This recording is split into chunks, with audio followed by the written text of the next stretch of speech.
ভগবানের কৃপা নেমে ভক্তের সাধনা যত উচ্চগামী হয়, ভগবানের করুণা তত নিম্নগামী হয়। আর মাঝ পথে ভক্ত ভগবানের মিলন। এই যে দেখলাম তুলসী সারা বৃন্দাবন তন্ন তন্ন করে খুঁজেছে, কোথাও গোবিন্দের দেখা পেল না।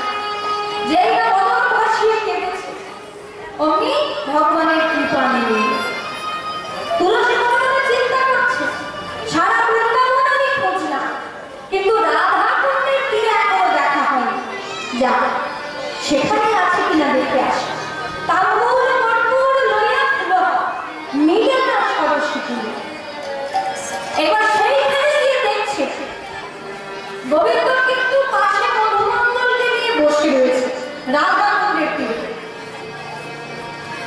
যেই না গোবিন্দের দর্শন পেয়েছে, এইবার তুলসী সেই পথ দিয়ে জয় জয় নুপুর বাজাতে বাজাতে চলে যাচ্ছে। যেই না নুপুরের শব্দ শুনেছে,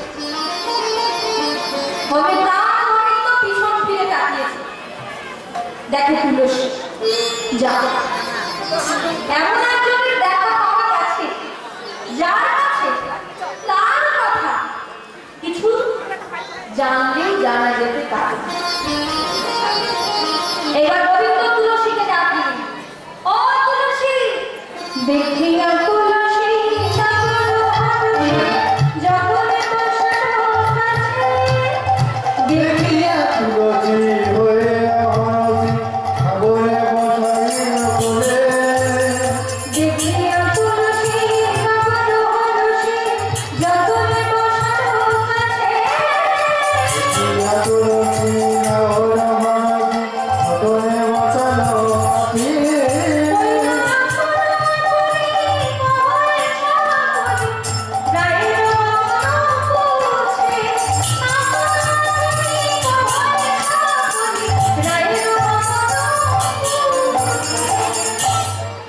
এবার গোবিন্দ তুলসীকে নিজের কাছে বসে তিনটে প্রশ্ন করেছে। তিনটে প্রশ্ন করে প্রশ্ন, বলো কেন সুভাগম, কেন সুভাগম, কেন সুভাগম, কিনা প্রয়োজন, কেন সুভাগম, জীবনে কিনা প্রয়োজন, অসময়ে কেন স্মরণ,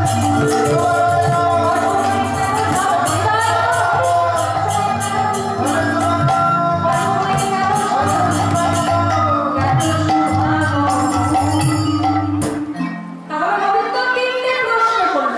তিনটে প্রশ্ন কতটা তাৎপর্যপূর্ণ দেখুন। গোবিন্দ তুলসীকে বললেন, কেন শুভাগম, বনে কিবা প্রয়োজন, আর অসময়ে কেন স্মরণ। কেন শুভাগম মানে আসার কারণটা জিজ্ঞাসা করলেন।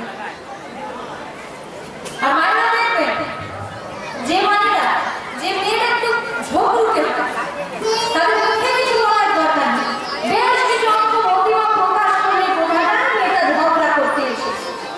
এবার তুলসীকে যেই না গোবিন্দ জিজ্ঞাসা করেছে আসার কারণ কি, অমনি রেগে গিয়ে তুলসী বলল, ও সুন্দর, বলি মনকে তোমার একা নাকি, বৃন্দাবনের তুমিও থাকো আমিও থাকি, তুমি যে বাড়ি থাকো আমিও সে বাড়ি থাকি, তুমি আসলে কোনো দোষ নেই, আর আমি আসলে যত দোষ। আর কি বলে, বনে কি প্রয়োজন, এ কথা যদি বলো আমি কি করি জানো, ওই প্রয়োজনটা কার, আমার নাকি তোমার, আমি কার প্রয়োজনে এসেছি গোবিন্দ, আর অসময়ে কেন স্মরণ, কে কাকে স্মরণ করেছে। তুমি যদি আমাকে স্মরণ না করতে, আমি কি তোমাকে স্মরণ করতে পারতাম। তুমি দিন রাত আমাকে স্মরণ করছো বলেই তো আমি তোমাকে স্মরণ করতে পারছি, কারণ তোমার স্বভাব হলো আমাদেরকে স্মরণ করা, আর আমাদের স্বভাব হলো তোমাকে বারবার ভুলে যাওয়া। আমি তো তোমারে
এদিকে রাধারানী কাগজের মধ্যে তুলসীকে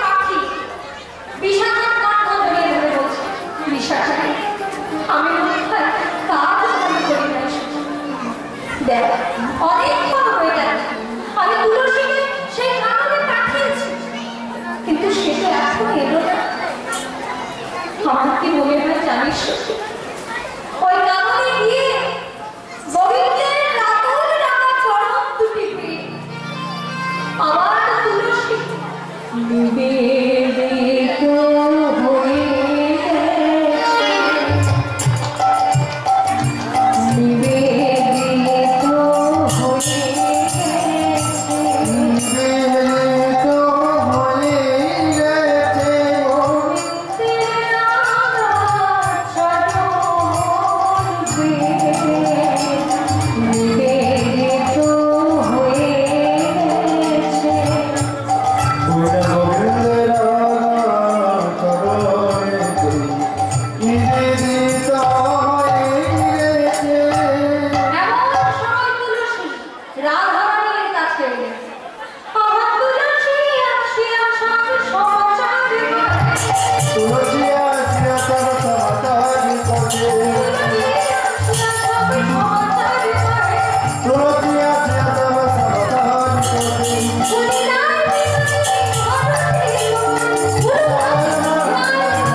কৃষ্ণ দর্শনে যাবি না?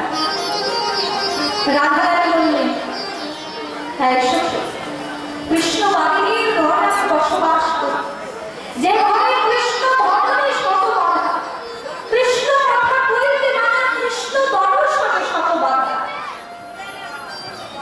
আর সেই কৃষ্ণ বাদিনীর ঘর থেকে সেই মধ্যাহ্নকালে আমি কৃষ্ণ দর্শনে যাব। বলে ভুলে গেলি সেদিনের কথা, যেদিন তোর বিয়ে হয়েছিল সেদিন তোর মা কি বলেছিল? এই যে মাইনা, রাধারানীর যখন বিয়ে হয়েছিল তখন রাধারানীর মা কীর্তিদা তার শাশুড়ি মা মানে জটিলাকে বলেছিল, হাতটা ধরে বলেছিল যে দেখুন মেয়া, আমার মেয়ে যদি কোনোদিন সূর্য পূজা করতে চায় আপনি যেন তাকে বাধা দিয়ে না। কেন? রাধারানীর পিতার নাম কি?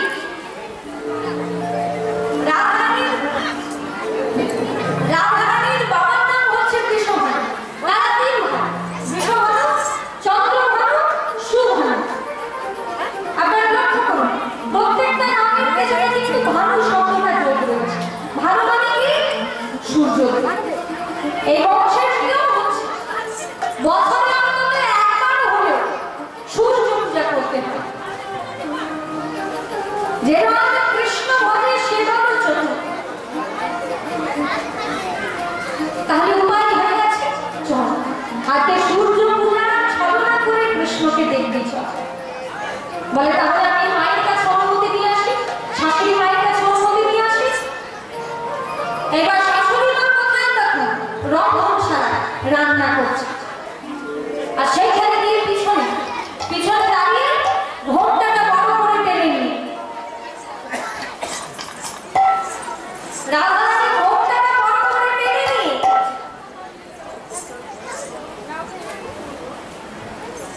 বড় করে ঘোমটা টেনে নিয়ে এবার কাঁদতে শুরু করেছে।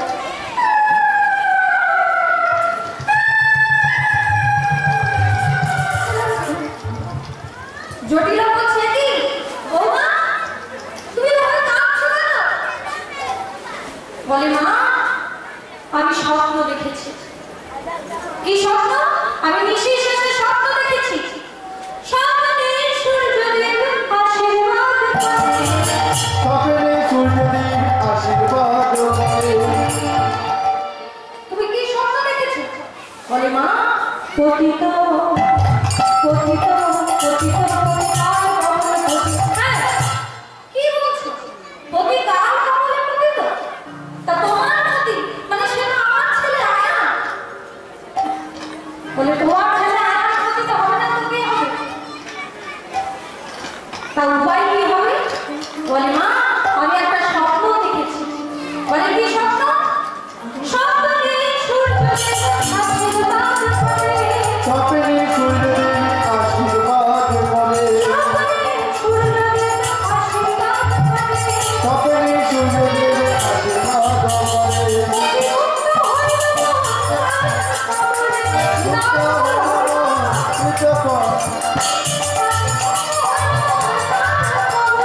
তাহলে দাঁড়িয়ে আছো কেন? আমার বৌমা রাধারানীকে ভালো করে সাজিয়ে দে। যা বলে গিয়ে সূর্য পুজো করে এইবার রাধারানী সূর্য পূজার সামগ্রী রচনা করছে। তুলসী বচনে সরস্বতী বনে দেব পুজি মানবনে সাজাই দেব পুজি মানবনে। তুলসী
জটিলা বলছে, হ্যাঁ এত চিৎকার করছিস কেন?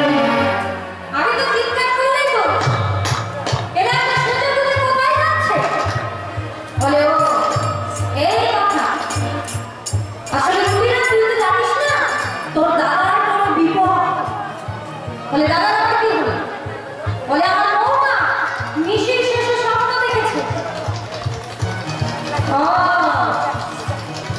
ওই ছোট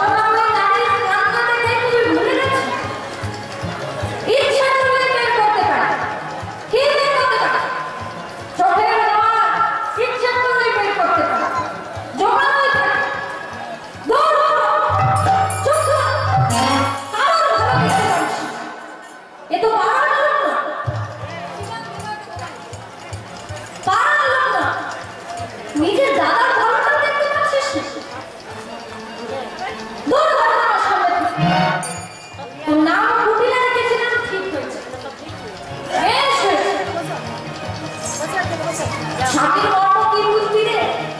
স্বামী সেবা করবার সময় তো পেলি না, সুযোগ তো পেলি না। আচ্ছা মায়েরা, আপনারা স্বামী সেবা বোঝেন? স্বামী সেবা কাকে বলে বোঝেন? শিখে রাখুন, কাজে লাগবে। আপনারা সুরগুলোর নাম শুনেছেন? রাবণের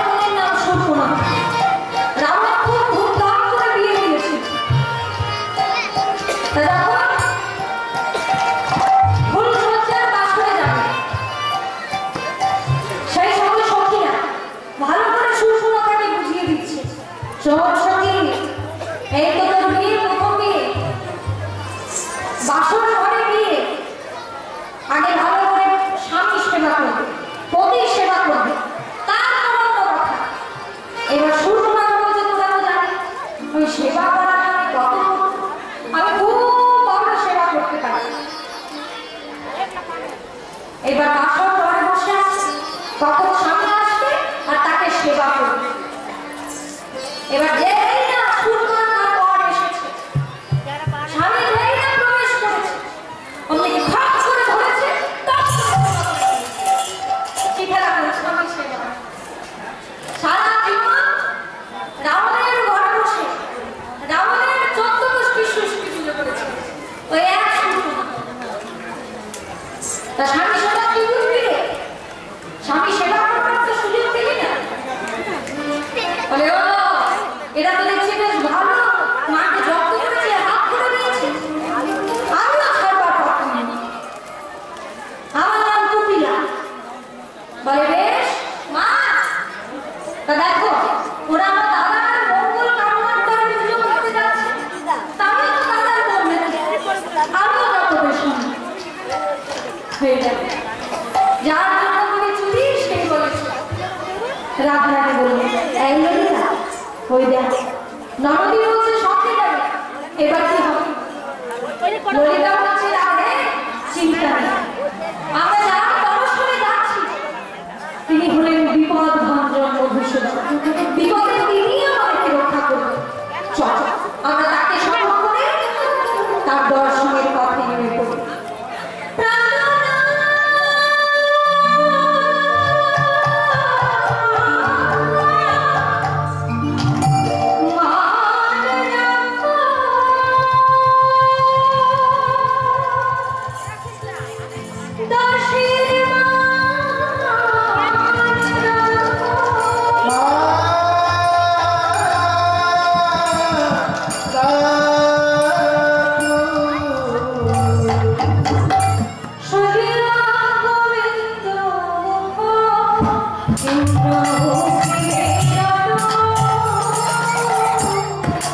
দুনিয়া